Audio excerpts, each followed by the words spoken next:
Eager to make more informed decisions around crypto using data you can trust? Chainalysis demystifies cryptocurrency by providing industry-leading compliance, market intelligence, and investigation support for all crypto assets for organizations like Gemini, Crypto.com, and BlockFi. Maximize your potential with the leading blockchain data platform by visiting chainalysis.com/thescoop now.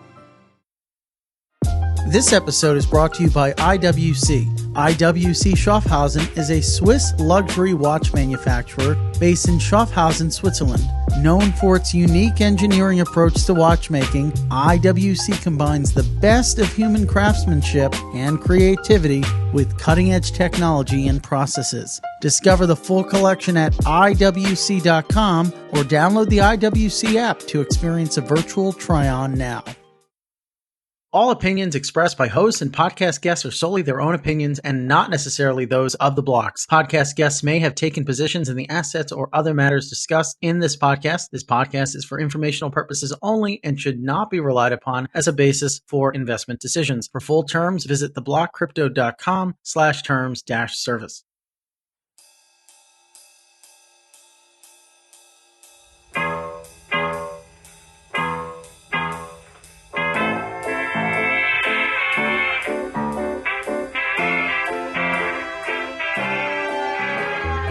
Ladies and gentlemen, welcome to The Scoop. I'm your host, Frank Chaparro, editor-at-large at The Block, and today joining us for his second appearance on the show in a matter of just weeks is our friend and guest, Bill Barhydt, founder and CEO of crypto investment and wealth management platform Abra.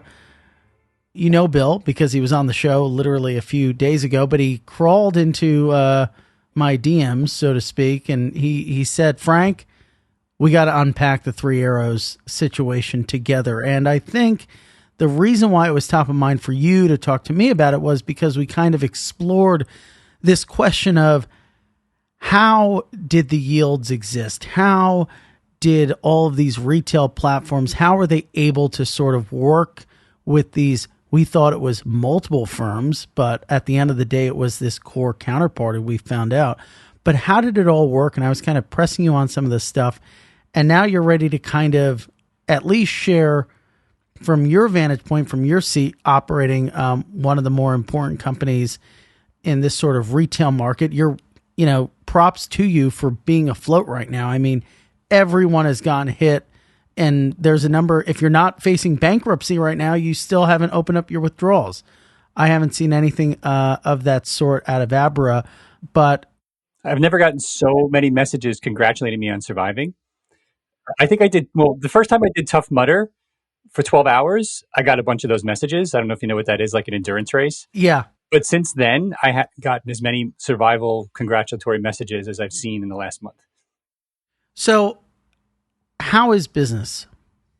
Yeah, look, it's been a tough few weeks. We are fully committed to, running the business the same way in up markets, down markets, sideways markets. And so what that means in English is that if you want to take money out, even if it's to stress test us and you're a large client, so be it. That's the way it goes. And we had several clients do that, meaning they took money out, they stress tested us, and then a couple of weeks later, they put the money back, right? And that's fine. It is what it is. And so, when you're managing to a duration in a portfolio, which is one of those risk parameters that we talked about in the last show, right? Mm-hmm. You're committed to exactly that. You have to put your money where your proverbial mouth is. And in this case, we've done that, and we've done it really well, whether it's the $5 withdrawal or the $50 million withdrawal. We stress tested all of our counterparties. They didn't like it. We did it again. And then we did it again. And what that means is we brought a lot of them to cash, and then we put the money back to work again, just like our counterparties were doing. We do that anyway, but we've never done it at such speed, just to really make sure that they were doing what they were telling us they were doing. And, we account for a certain amount of losses, and we're within that range, and everything's fine in that regard. But, I not only in the last time we spoke, but I can show you videos from last year and even the year before, where I said, look, companies in our space are going to fail. It is inevitable. This looks and smells like long-term capital management to me. The fact that it's crypto, okay, it puts us, more in the crosshairs of certain media, certain regulators. But at the end of the day, you can have the same screw ups as long-term capital management with a lot of different products. Crypto just happens to be the one that is really easy to do this with right now. And if you actually go back to the LTCM days, a lot of these primes didn't know that they'd be in the same room, and they were all the largest customer, all the largest counterparty for LTCM, and didn't know it. Well, guess what happened here? Right? There's a bunch same of exact thing. None of these companies knew. None of these companies knew. Well, not only did they not know, but you could also make the case, hey, look, if you're practicing safe, sound risk management practices, it would be better to know, but in theory, you shouldn't need to know, right? Because if you're fully collateralized, if you're stress testing, if you've got concentration risk under control, so I mean that's point number one, right? Concentration risk is by far the easiest thing to manage for in lending business. Can I ask you something? I don't remember if this was public at the time of our last conversation, but something like 60% of the money or the funds that Voyager lent out, customer funds that they lent out, was to Three Arrows Capital. I mean, to me, that just seems insane, right? That's the concentration risk that you're talking about, I'm assuming. Now, I don't have the full inside knowledge of what was going on, but my understanding is that was an improvement. Because before that, my understanding, and I don't know if this is 100% true, so take it with a grain of salt, is that 100% of their yield was being managed by Celsius. Now, I can't even begin at those numbers to articulate the insanity of that for a couple of reasons. Just so entangled. Right. So now my understanding is at some point they moved off of Celsius, but to your point, were basically lazy and not having appropriate concentration risk measures in place. And by the way, just for those who don't understand, concentration risk in English basically very simply means don't put all your eggs in one basket. Okay. It can be more complex than that depending upon collateral levels and other things, meaning if you've got 120% collateral against a $1 billion loan and 10% collateral against a $250 million loan, the $1 billion loan is not as risky. Mm-hmm. Right. So so concentration risk actually is a bit of a formula, but even then it's kind of common sense. And usually it's a function of laziness because, hey, the rates are good. Nobody's asking any questions. Market's going up and to the right. Just keep fueling the fire. Right. And it is pure laziness. And unfortunately, there were a couple of firms that were in that situation for different reasons, but it all comes down to the same thing. So it sounds mind blowing. It's crazy. All these wonderful superlatives, but at the end of the day, this has happened several times before in modern financial history, just with other products, right? LTCM being one, and there was a bunch of this, levered real estate market contagion in 2007, 2008, and now with mismanaged, in some cases, fraudulent crypto funds. The big story of yesterday, or the big revelation from these court documents, was the fact that Genesis lent out $2.4 billion, or nearly that much, with only $1.2 billion in any sort of collateral. That, I mean, at least for crypto, maybe not for traditional markets, is a stupefying number given what we now understand about the operations of Three Arrows Capital. And with all fairness to everyone who works there, and to all fairness, to everyone involved, really, but how the hell does that happen? How do you feel comfortable enough to lend out that much money when it was really, and I think this is clear at this point, all fugazi? Yeah. So I would say at the very top of this pyramid, I think somebody from Three Arrows is going to go to jail. I mean, I don't see how the level of fraud that seems to have been committed doesn't now move into the criminal. Mm-hmm. I'm not a lawyer.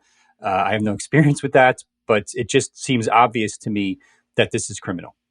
Okay. If you are representing that you are not levered when you are highly levered and you're signing documents to this effect, which is my understanding of what's going on. And my guess is they're making the same stipulations to regulators, I would assume, at some point, because once you're managing over a certain amount of money, the oversight rules change.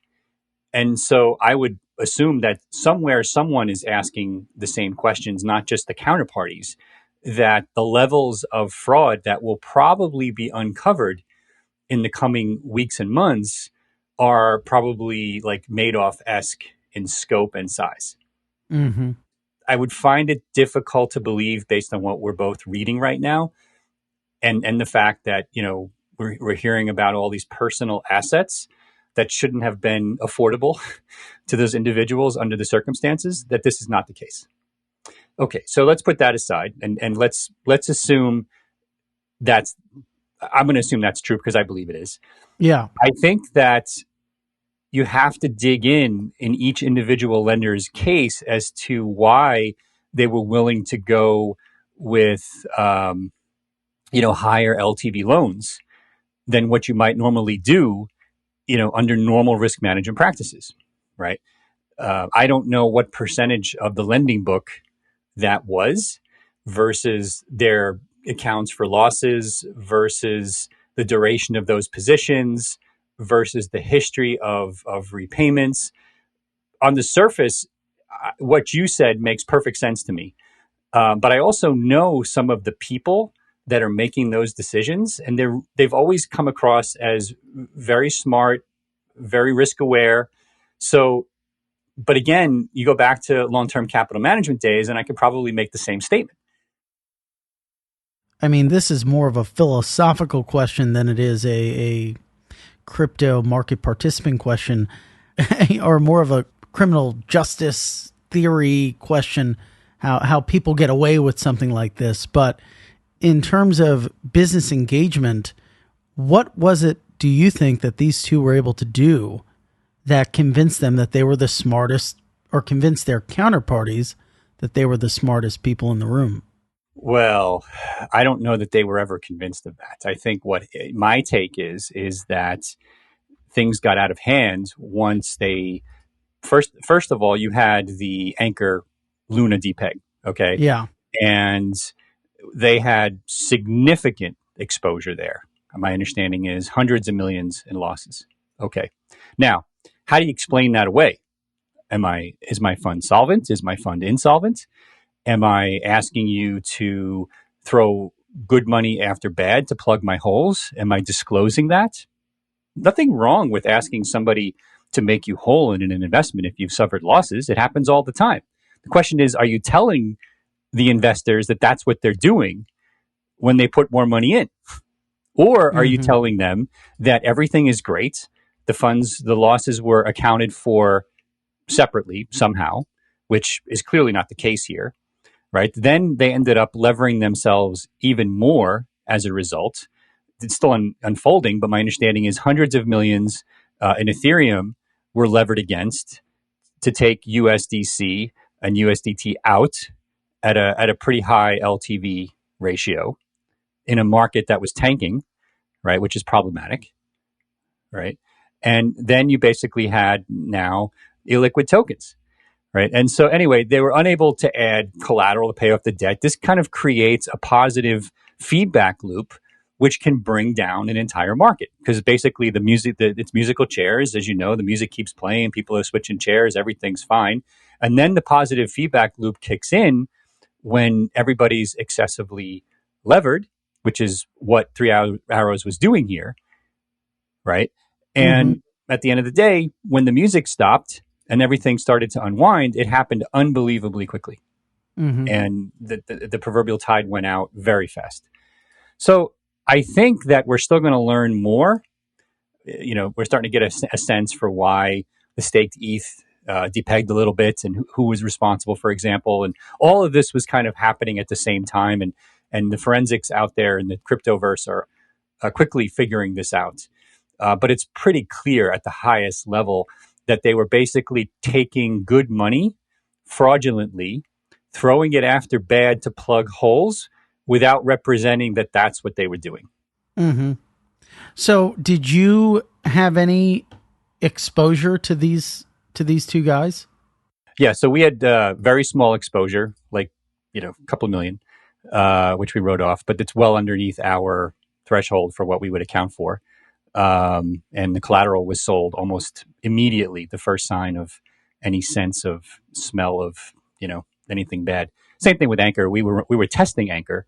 We never went all in. We have a lot of concerns about it. And a few weeks before the DPEG, the team came back to me and said, all these kind of risk flags are going off, and this thing's going to enter a positive feedback loop at some point, and we don't want to be within 10 miles of this because we don't really know how deep this rabbit hole goes, who's over levered in here, et cetera, et cetera. And it turned out the two were related, which was impossible to really tell to that degree because it wasn't being disclosed. And as you know, in crypto, if you're highly incentivized to hide what you're doing, you're going to hide what you're doing. So, back to your question, from a balance sheet perspective, Abra's fine. From, in terms of like the halo effect, right? We've had a lot of worried clients the last few weeks. So my team has basically been burning the midnight oil, getting them all on the phone and explaining to them why Abra's fine, why our risk practices wouldn't allow for this level of concentration, especially uncollateralized, et cetera, et cetera. And so for the most part, clients who withdrew came back. We had a few who went to cold storage, which is totally fine. I hate to say it, but I did predict that a few companies here would die. I just didn't think it was going to happen all in 1 week.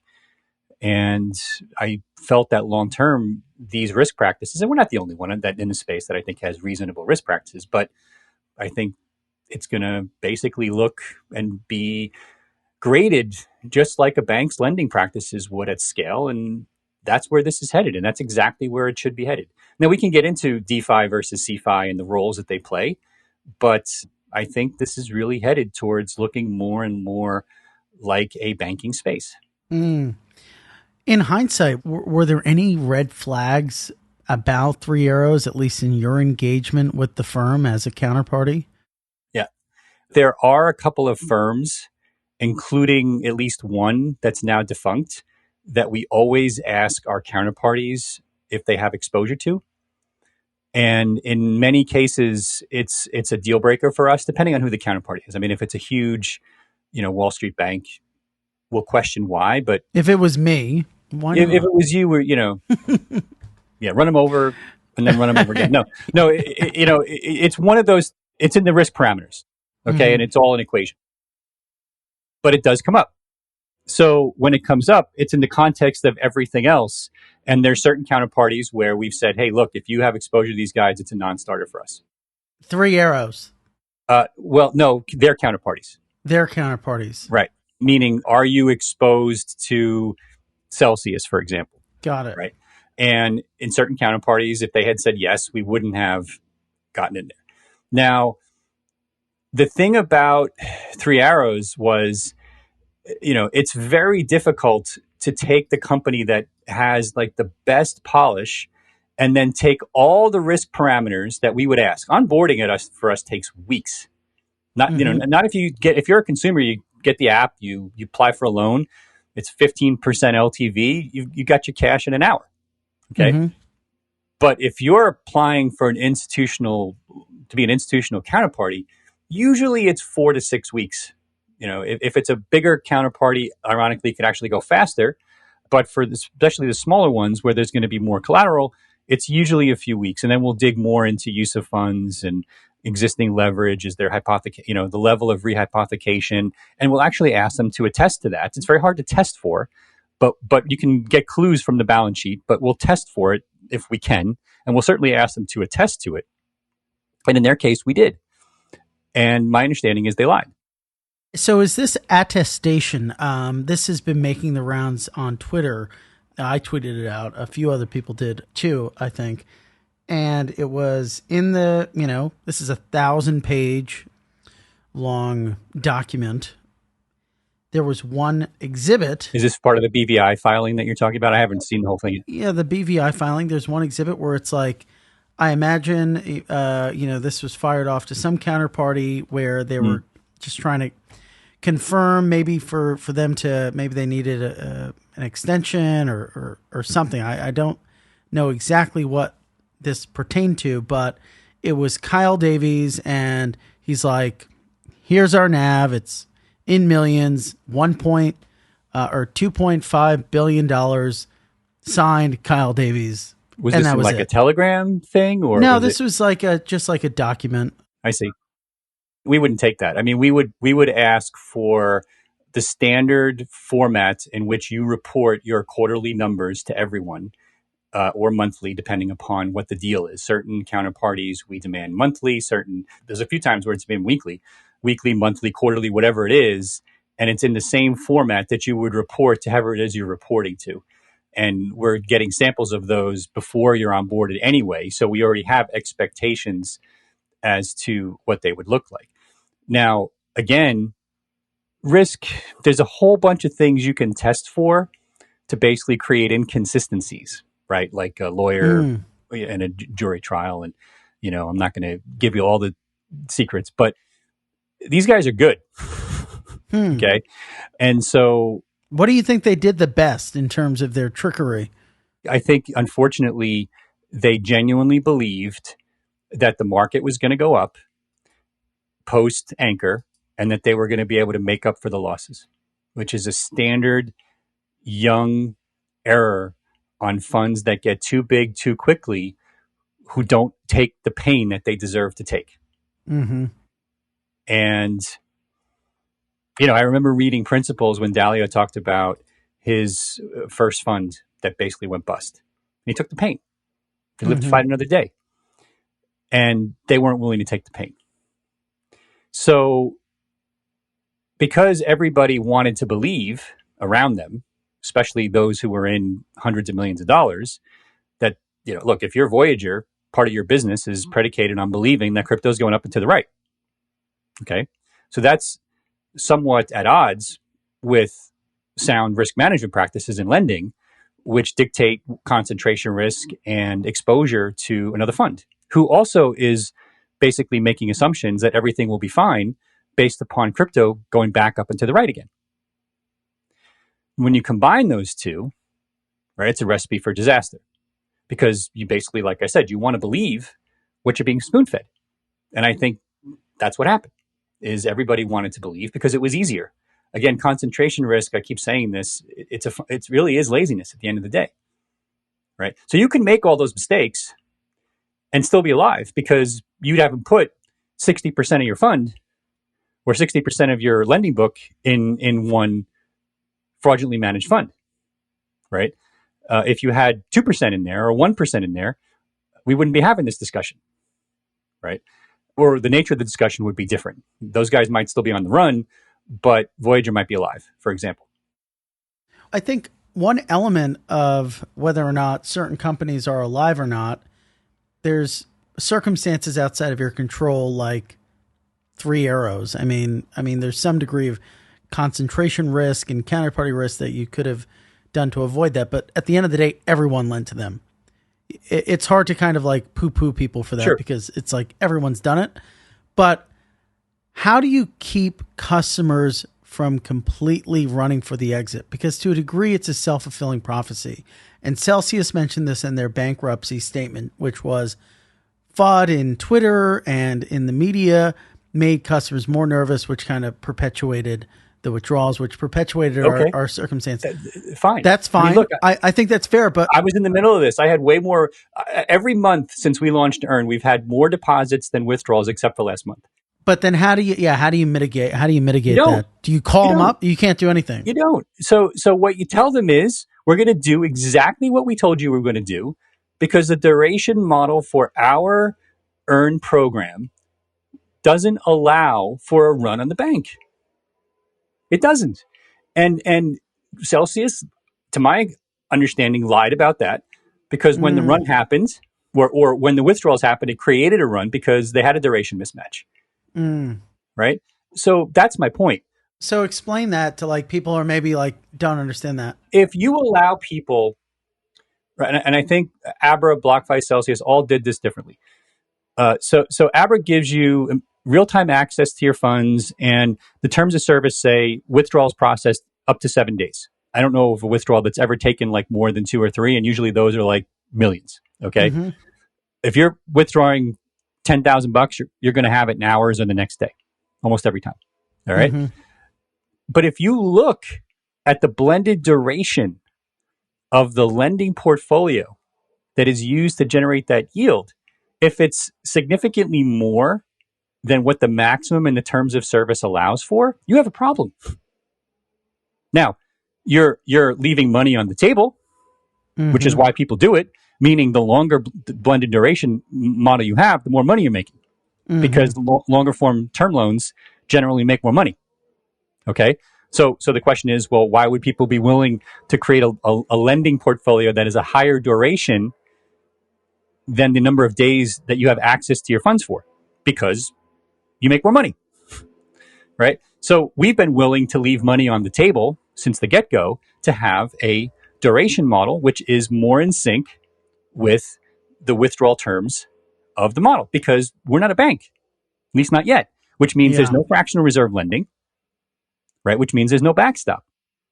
But so many of these, I think I said this last time you were on. I mean, in what way was Celsius not a bank? The fact that they had a token? I mean... Yeah.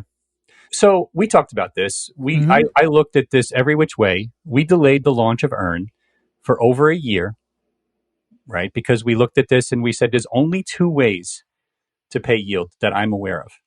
Security offerings, in the United States specifically. Security offerings or some form of bank. Money transmitter cannot pay interest. And that's what they both were, to my knowledge. BlockFi and Celsius. I'm not sure about Voyager. Voyager had another problem, which we can get into, which I think was illegal. But we said, okay, we're a small startup. This was 3 years ago, or 3.5 years ago, when we first had the idea. We can't form a bank. So how are we going to do this? Because structuring every deposit as a security offering is a non-starter. And so we said, okay, let's find a bank or a trust that we can partner with to pay the yield. And so I started making the rounds, and we partnered with Prime Trust. And when you get an Earn account at Abra, you're getting an account at Prime Trust. And eventually, you're going to be seeing announcements where Abra has formed its own bank. Okay, I'm not going to get into that today, but it's happening right now. Okay, and we're going to take that over ourselves, that part of the business. But we delayed the launch of Earn because we saw this crystal clear. It only took us a few days of analyzing this to come to this conclusion. It wasn't that hard. That's part one. Yeah. Part two is if you're offering both trading and interest payment services, some kind of earn or yield service, those are regulated differently.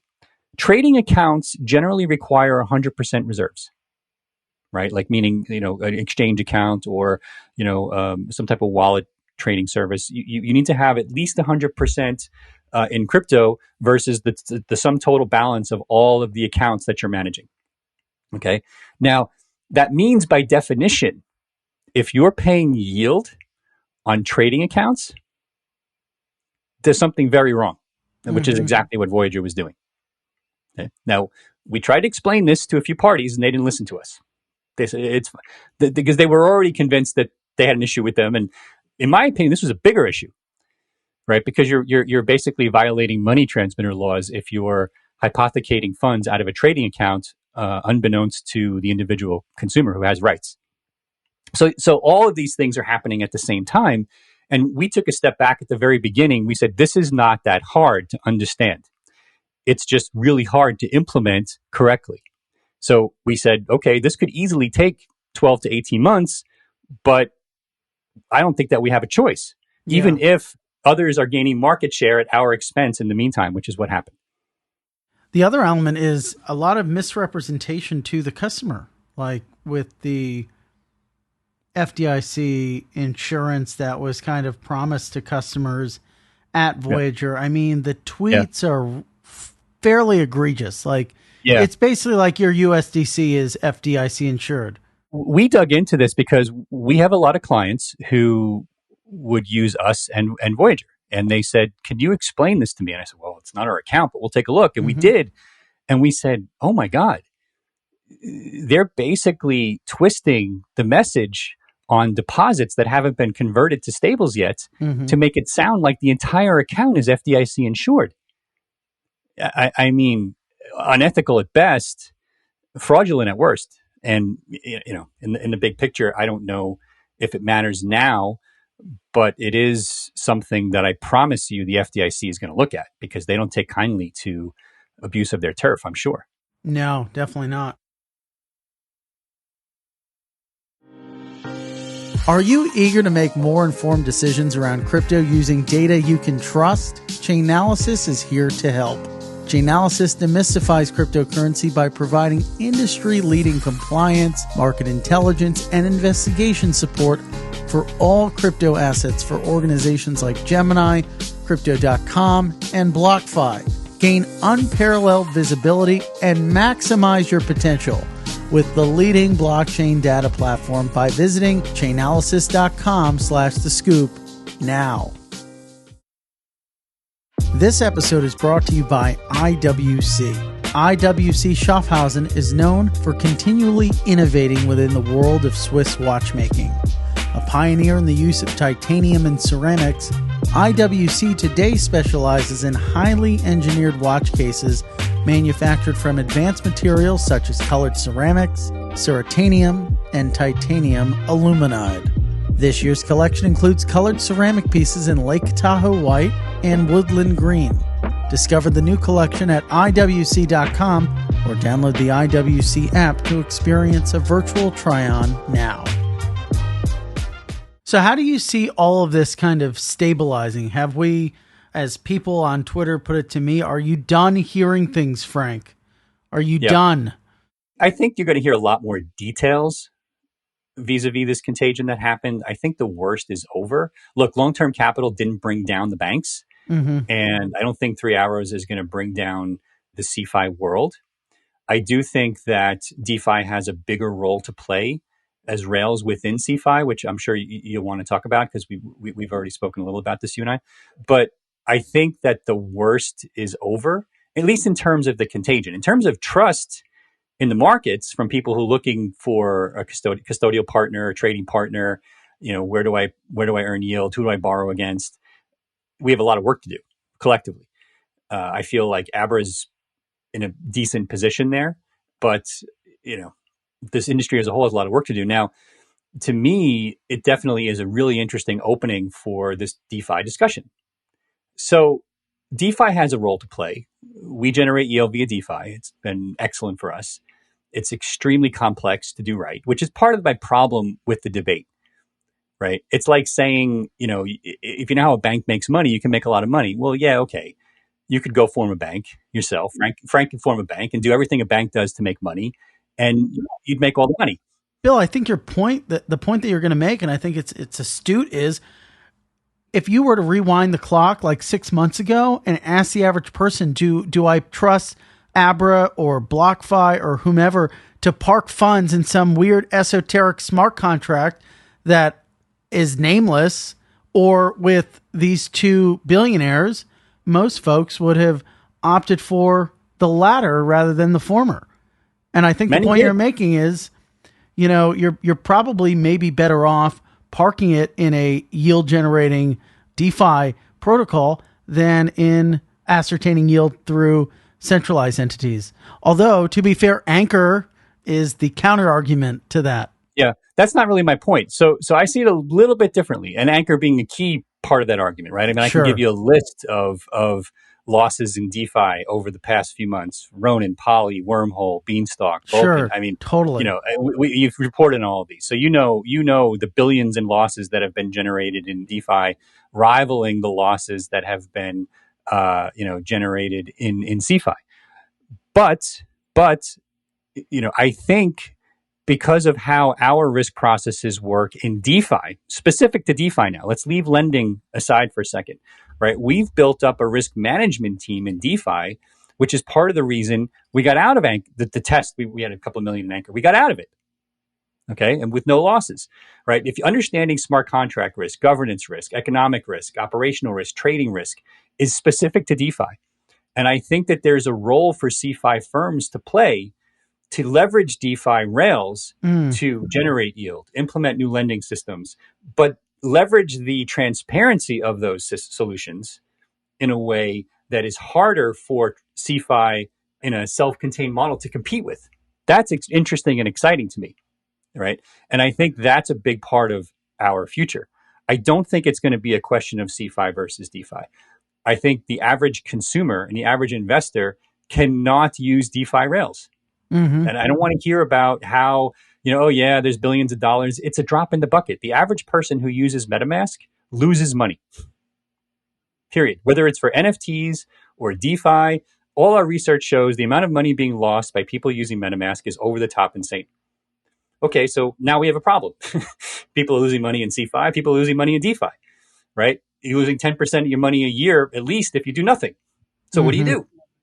Right? So our take is the right solution as it relates to crypto is to start to leverage DeFi rails more and more in a responsible, transparent way so that users can see where the funds are allocated, right? So if we offer ETH staking, for example, in Abra, that's a very rudimentary way of giving you basic DeFi access.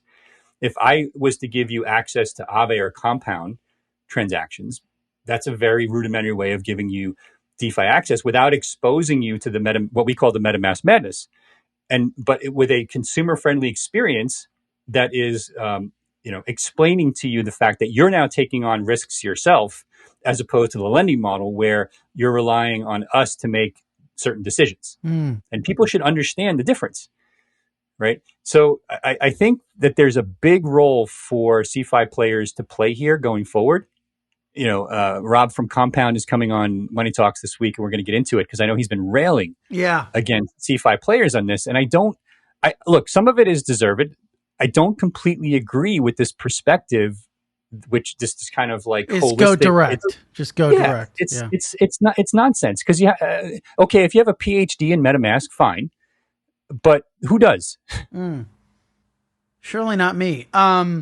So it's an interesting point. But what types of red flags do you need to look for in the DeFi world? Well, so, okay. Analogous to concentration risk, duration risk, and the other things we talked about in lending, we have a team that will basically do smart contract code audits. They'll look at everything from operational risk, meaning when we apply our monitoring tools to this, because DeFi is 24/7, right? What are the operational risks that this presents? Are there security risks with using one protocol versus another, right? What are the trading risks? So if you want to exit a position, what is the slippage that we're going to deal with, right? The exit liquidity. Are we going to move the price of the tokens that we're being paid in on exit, just given the liquidity issues and the slippage? And we model all of that. The average investor is probably already lost in this discussion, right? Just like they're lost in the average banking money market discussion, but they still take the interest in the money market account, right? But the bank is expected to act responsibly and have disclosures about what they're doing. In DeFi, that makes all of this much easier because those who are capable publicly of auditing what's happening in DeFi will tell the world if they find that Abra is not doing what they said they're going to do, vis-a-vis DeFi, right? So you can combine the best of risk management to curate a certain amount of services. Now, I think Abra eventually is going to provide access via our new MPC wallet to an entire dApp browser inside of the bank account, which is fine, meaning you can basically do whatever you want if you're a student enough and know how to do it. But then there's going to be curated DeFi opportunities because our team has come in and said from a risk perspective, we believe that these are probably the best of the best out there right now for either borrowing directly, generating yield, staking, et cetera, et cetera. What is the state of crypto capital markets right now? I mean, has lending grinded to a halt?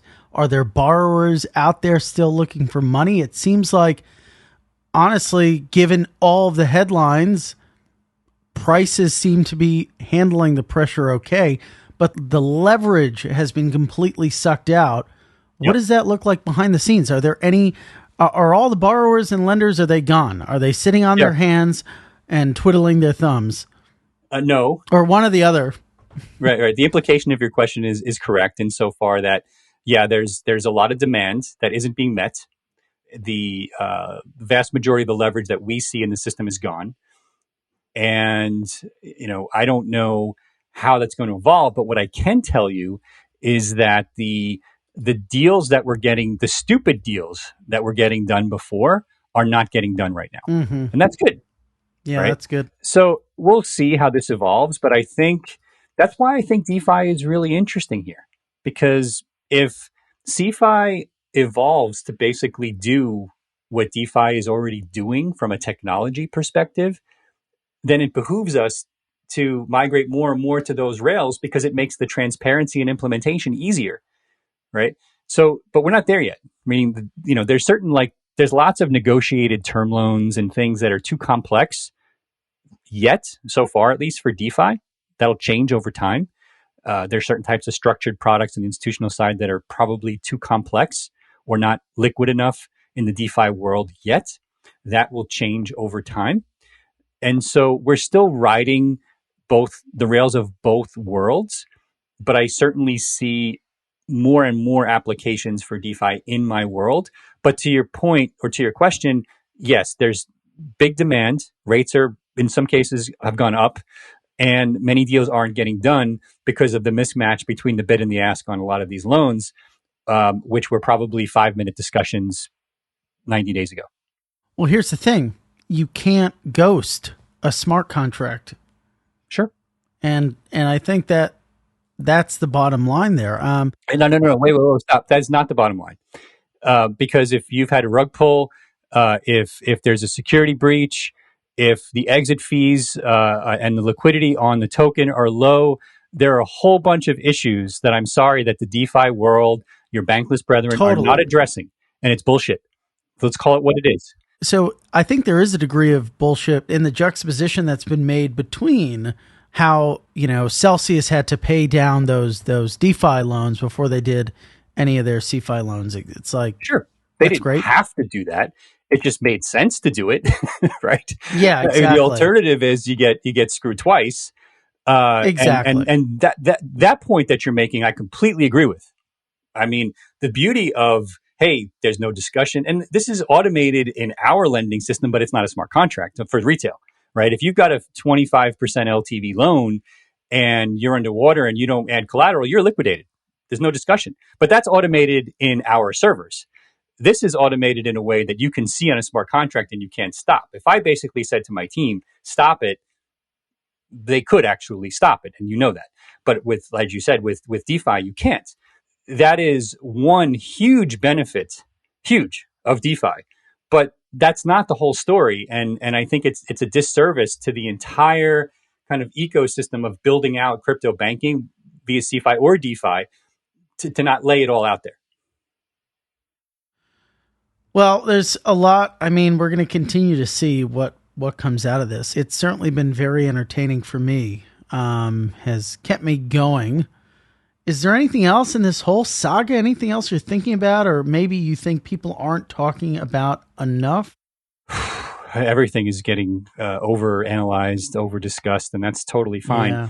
It's just ironic that, it's not tuning our horn. I mean, we've been traveling the world talking about risk management and crypto lending for 2.5 years. Nobody really cared. It was like a snooze fest. And now it's like, can you come on our show? And you and I talked about it earlier before this happened, but others like, can you come on our show and talk about risk management? Which is fine. I mean, it's about time, but until the next thing happens, right? So who survives out of this, Bill? Like, who are the banks? Here's what I think happens. Okay. I think Abra becomes a bank. I know Abra becomes a bank. Mm-hmm. I think the companies that survive, they either get out of the lending space, or maybe they get insurance. What about insurance, Bill? Whoa. What are you insuring? There's only 2 ways to pay yield on an investment or return on an investment in the United States. Securities offerings, or if you're a government, you can issue bonds. If you're not a government, security offerings, or you're a bank. So you might want insurance if you become a bank. Funds, generally, it's hard to get insured against losses if you have a fund structure, which is what I think BlockFi is moving towards, which fine. I think that limits their growth potential, but that's a choice.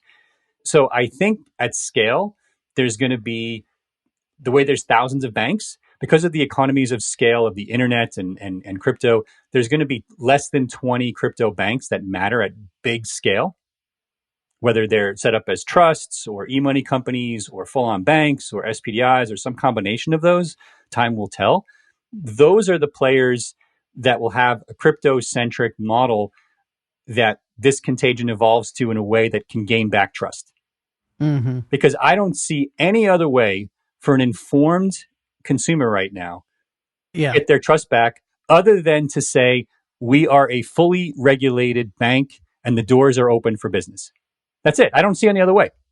But we saw that 2 years ago. We just knew that we had to take these steps to get there because I didn't have the cash 2 years ago to just become a full-on bank. I do now.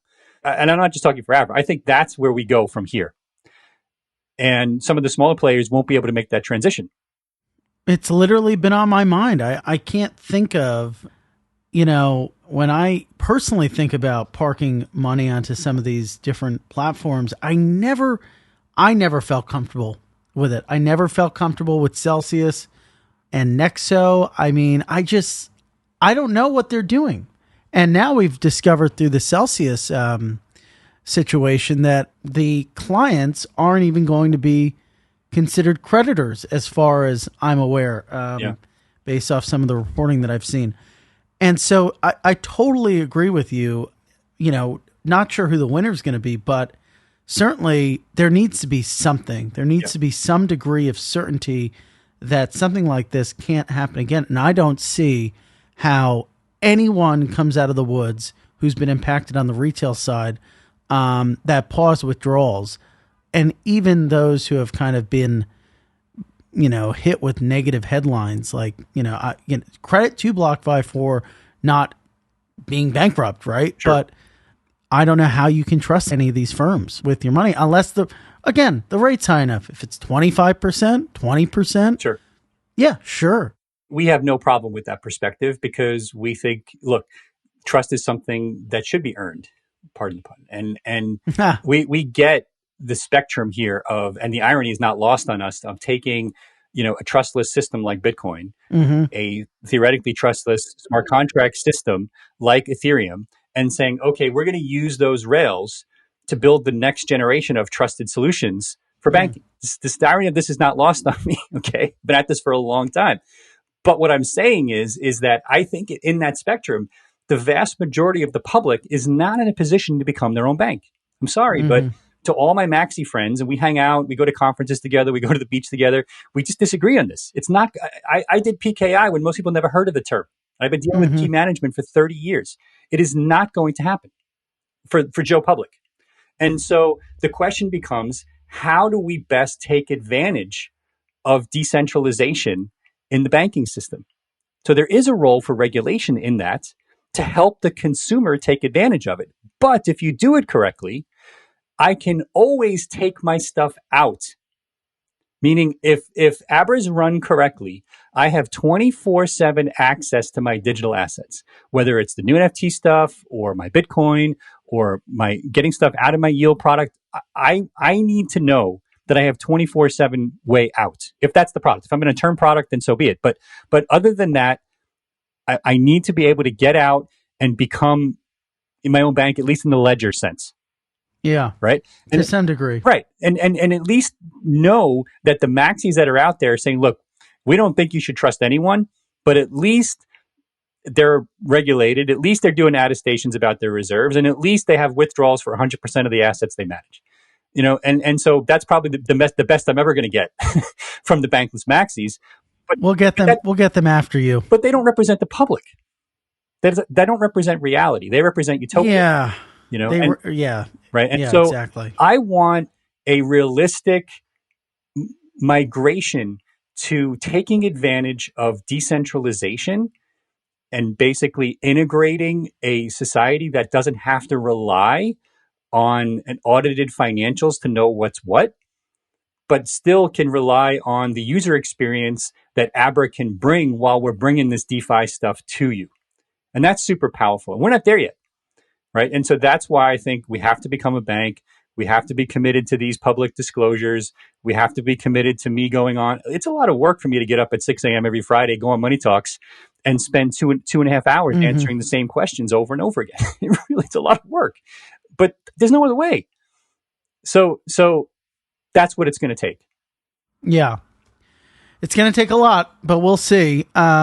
Does anyone else have a risk team? Do those exist in crypto? I won't name names, not to quote the meme, but I remember, and I wanted to write this story a year and a half ago about, no, longer than that. It was before the pandemic. I had a conversation with someone, an exchange or retail company CEO, who said, the biggest issue I have is hiring for credit risk professionals in crypto. They just don't really exist. They don't. Yeah, we've trained a lot. But that's not totally true. Look, here's the big red flag. Okay. That was years ago though. Yeah, sure. It's different today. But here's a big red flag. If you're a big wealth fund, big institutional, set of funds, fund of funds, and you want to put some money to work in one of these companies and you say, I want to have a risk discussion. And the CEO comes on the line. That's a big red flag. Okay. What you want to see is the chief risk officer, totally, the CFO, the head of the lending desk, down the line. And you want to see it's like the beginning of the World Series game when they all line up on first and third base. That's what you want to see. Now, it's not just bodies for the sake of bodies. I mean, you got to ask the right questions. But if you have to ask me those questions, that's a big red flag. Yeah, totally. You need to have your reports. Yep. Doing their thing. Bill, thanks so much for joining the show today. My pleasure. Definitely. So I'm sure most of our listeners know based off last time, but where can we dive into some of the money talks and where can we find you on the internet? Yeah, we're easy to find, abra.com, all kinds of content, the blog there, and also our YouTube channel for Abra. We do Friday AMA podcasts. The product team comes on, the risk team comes on, the finance team comes on, and we answer all kinds of questions. And I try to be a little active on Twitter. I'm pretty busy these days, but I kind of batch my time online. But we're there, easy to find. Well, Bill, talk to you soon. Thank you so much. Frank. Always good. See you. Ladies and gentlemen, The Scoop will be back for you again with another great guest. Have an awesome day.